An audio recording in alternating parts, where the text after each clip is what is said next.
My name is Julia. I am an English teacher.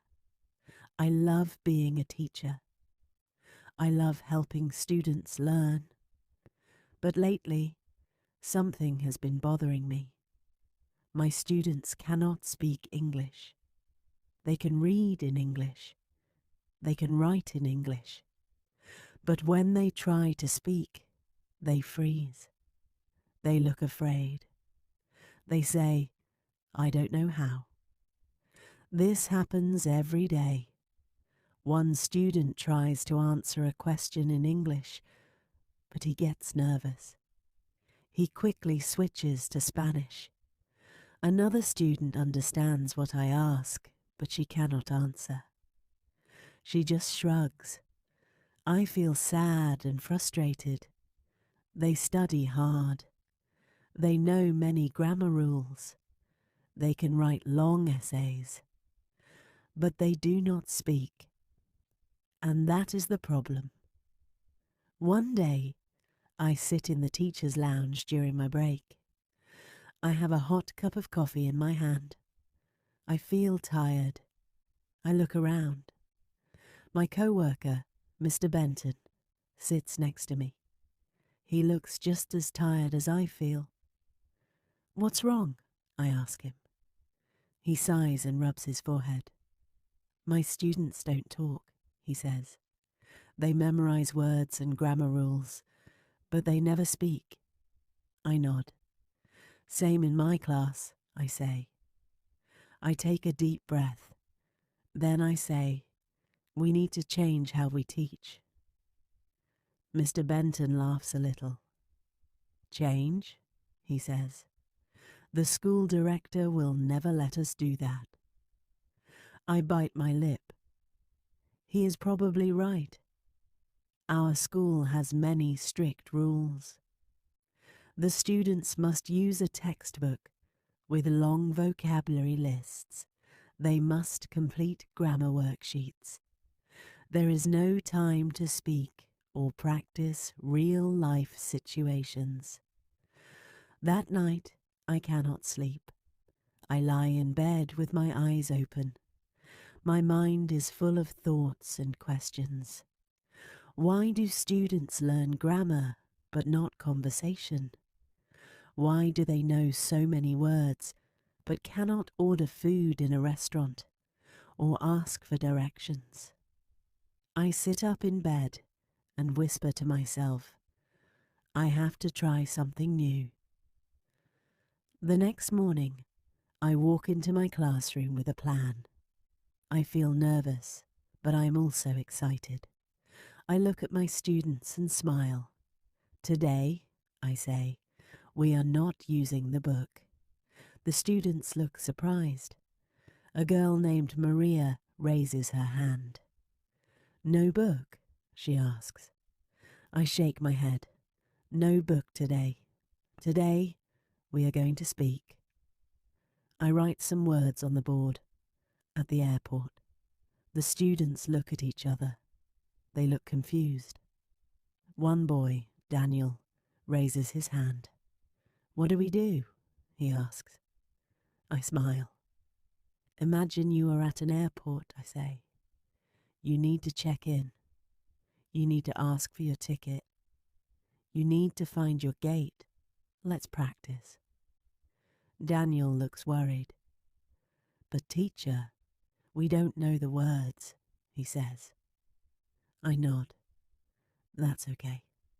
Let's learn them now. Repeat after me. Excuse me, where is my gate?" The class repeats, softly at first. "Excuse me, where is my gate?" I smile. Again, a little louder. They repeat the sentence again. This time, their voices are louder. I feel something inside me. A spark. They are speaking, not writing, not reading. Speaking English. For the first time, they are trying. Just then, the classroom door opens. My heart stops. The director walks in. His name is Mr. Reeves.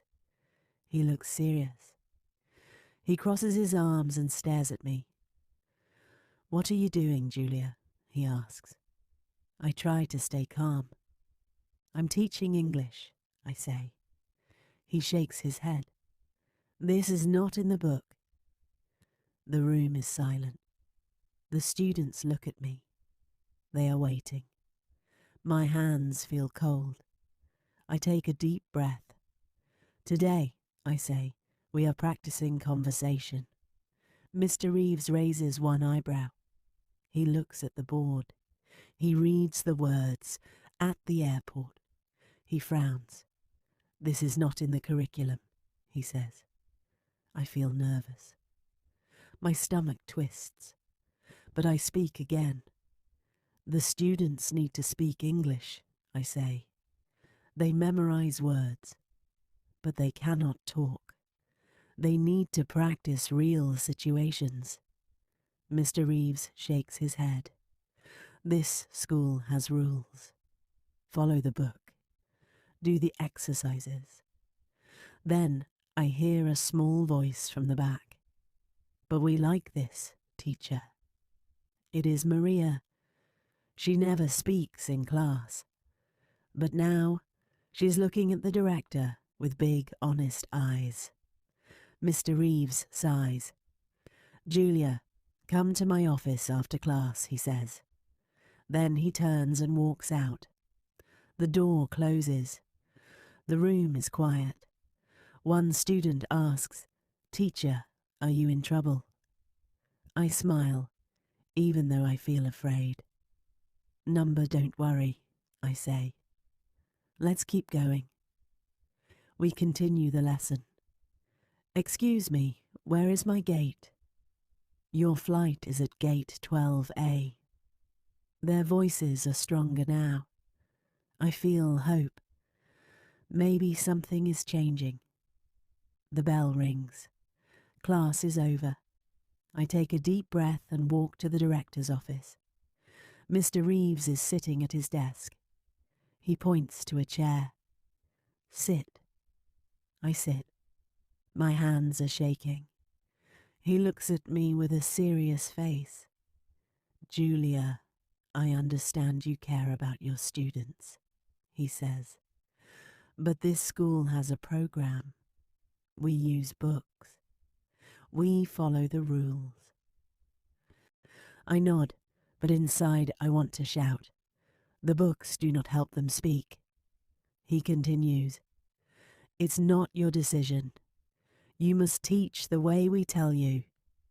I look at him. My heart beats fast. My voice shakes, but I speak. "I can't." He frowns. "What do you mean?" "I can't teach this way," I say. "It does not work. My students spoke more today than they did in the last 3 months. They are learning." He looks at me for a long time. Then he leans back in his chair. "You are taking a big risk, Julia." "I know," I say. He taps his fingers on the desk. "If you continue this way, there may be consequences." My breath catches. "What kind of consequences?" He doesn't answer. He stands up. "Go home, Julia. Think about what you are doing." I stand up too. My legs feel weak. Before I walk out, I turn to him. I already know my answer. He says nothing. I leave. The next morning, I walk into my classroom. My hands are shaking. What if the director is watching? What if I lose my job?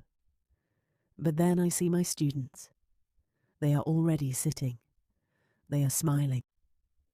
Maria raises her hand. "Teacher, today we practice again."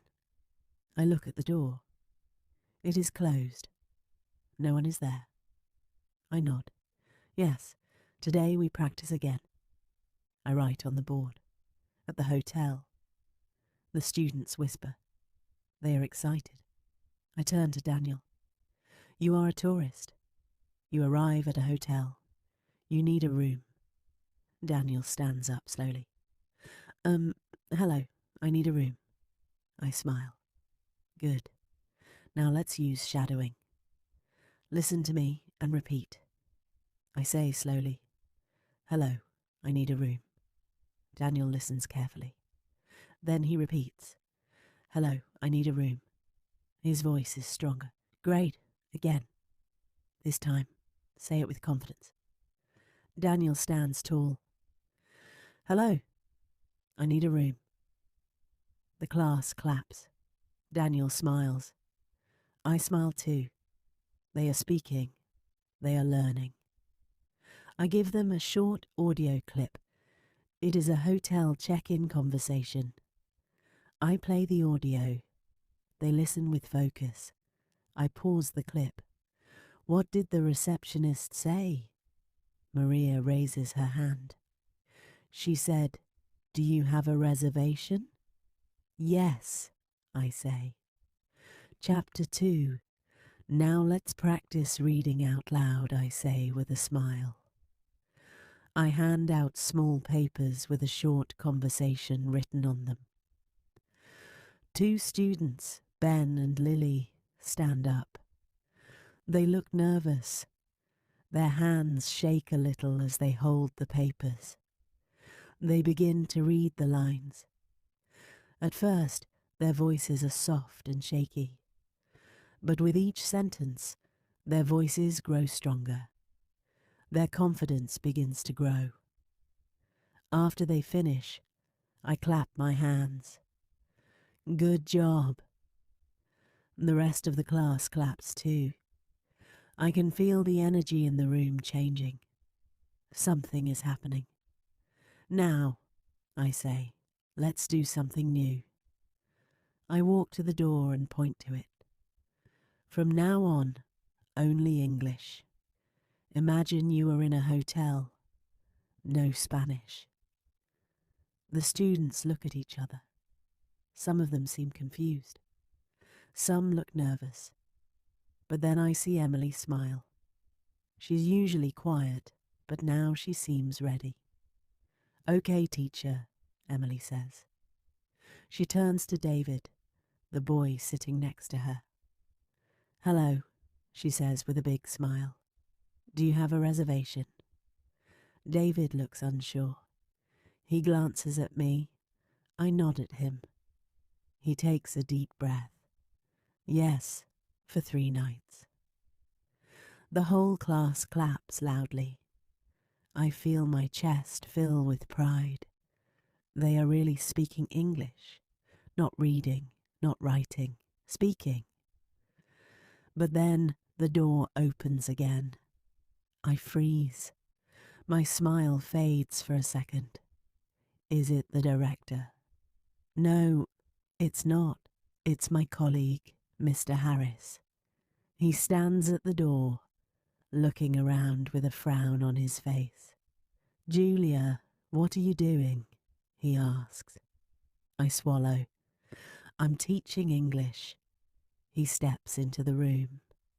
You're not using the book, he says. I cross my arms. No, I'm not. He looks around at the students. They are watching us, waiting. No one says anything. Then Mr. Harris shakes his head slowly. You're brave, Julia, but this is dangerous. I lower my voice. They're learning, Mr. Harris. Look at them. Mr. Harris looks at the students. He scans the room slowly. The students look back at him, eyes full of excitement. They are smiling. They want to keep speaking. They are not afraid anymore. He sighs. Then he surprises me. Okay, he says. Let me try. The class gasps. I blink. What? I ask, confused. He smiles. I want to see if your method works. He walks to the front of the class and turns to David. I am the hotel receptionist, he says. Good evening, sir. How can I help you? David's eyes widen. He takes a deep breath. Hello, I need a room. Mr. Harris nods. For how many nights? David looks at me. I whisper, 3 nights. David turns back to Mr. Harris. For 3 nights, he says clearly. Mr. Harris grins. Very good. The students cheer and clap. My heart beats fast. Mr. Harris is helping me. Maybe I'm not alone after all. But then the door opens again. This time it is the director. Mr. Collins walks in, his face serious. He looks at Mr. Harris, then at me, then at the students. No one moves. He steps into the room. He walks slowly to the board and reads the words, "At the hotel." Then he turns to the class. "What is this?" he asks. There is silence. Then something surprising happens. Emily, quiet Emily, raises her hand. She stands up. Her voice is small but clear. "This is English, sir." The room is completely silent. Even I stop breathing for a second. Mr. Collins' face does not change. He turns to me. "Come to my office, now." My stomach drops. I gather my things. I feel someone touch my arm. It's Emily. "Teacher," she says softly, "I want to learn like this. Please don't stop." I smile at her, but inside I feel scared. I walk to the director's office. My heart is pounding with every step. I don't know what will happen. We enter his office. He sits behind his desk. I sit across from him. His fingers tap the desk slowly. "Julia," he says.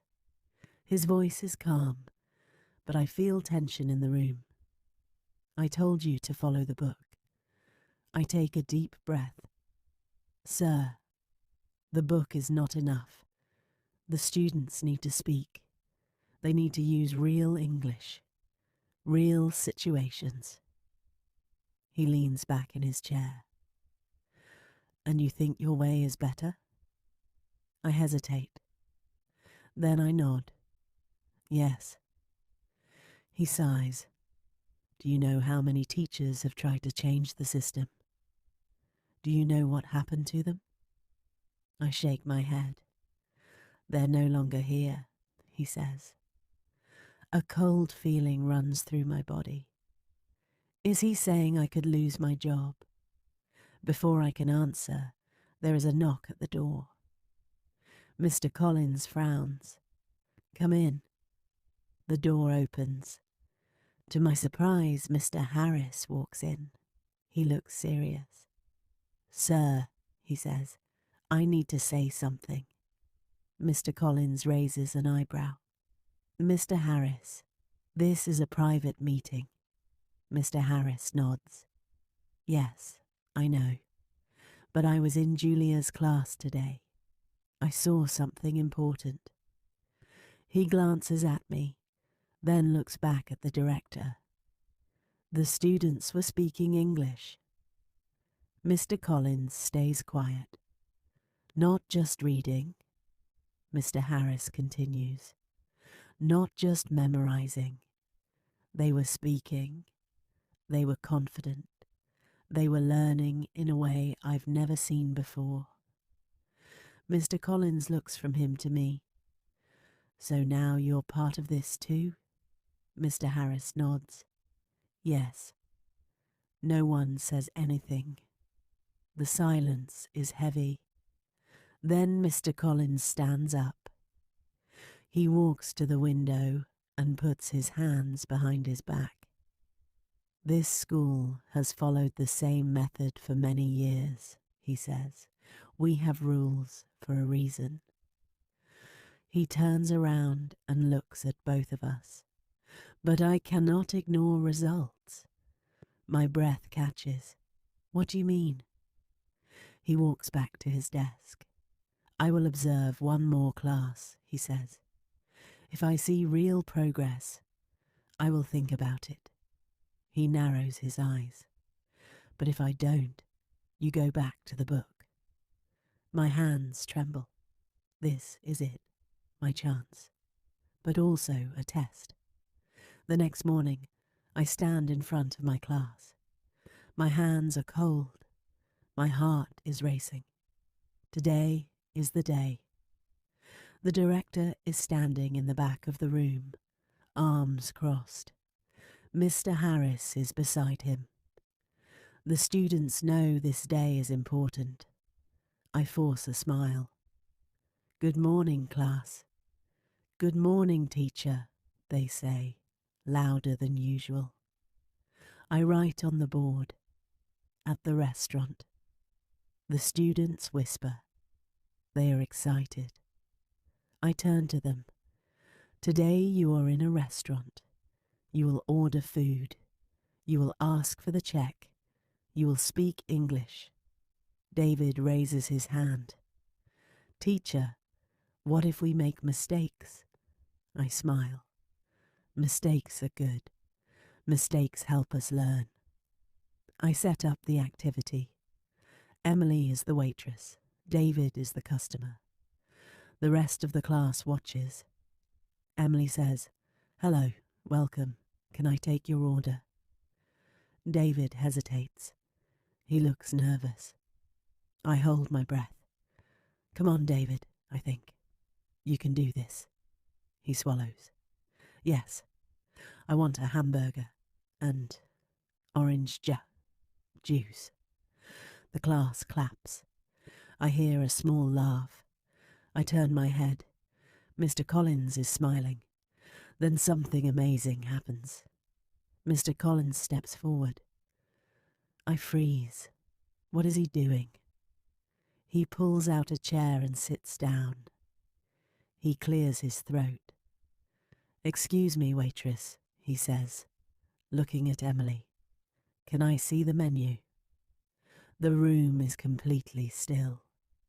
Is this really happening? Is he joining the activity? Emily blinks.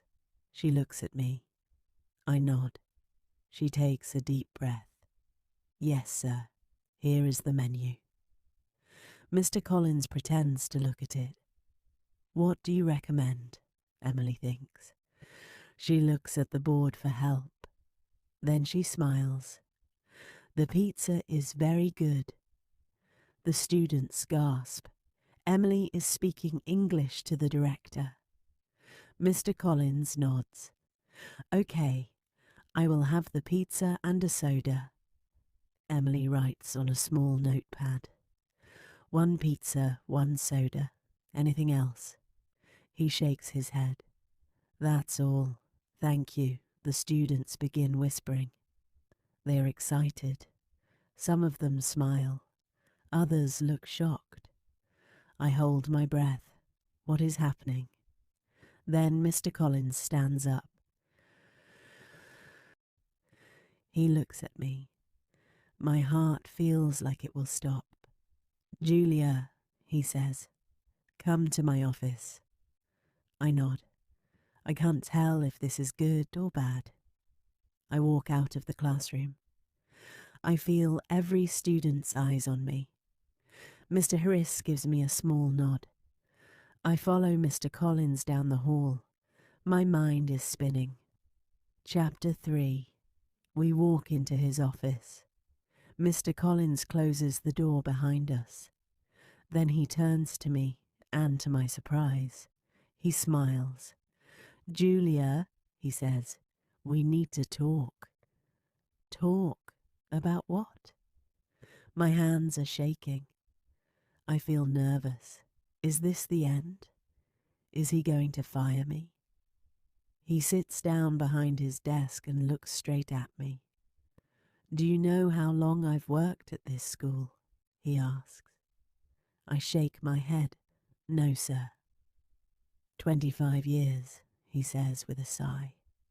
For 25 years, We've used the same method. Books, grammar rules, vocabulary lists, over and over. He pauses, his eyes still on me. And for 25 years, he continues, students have left this school without being able to speak English. My heart jumps. I stay quiet. He leans forward.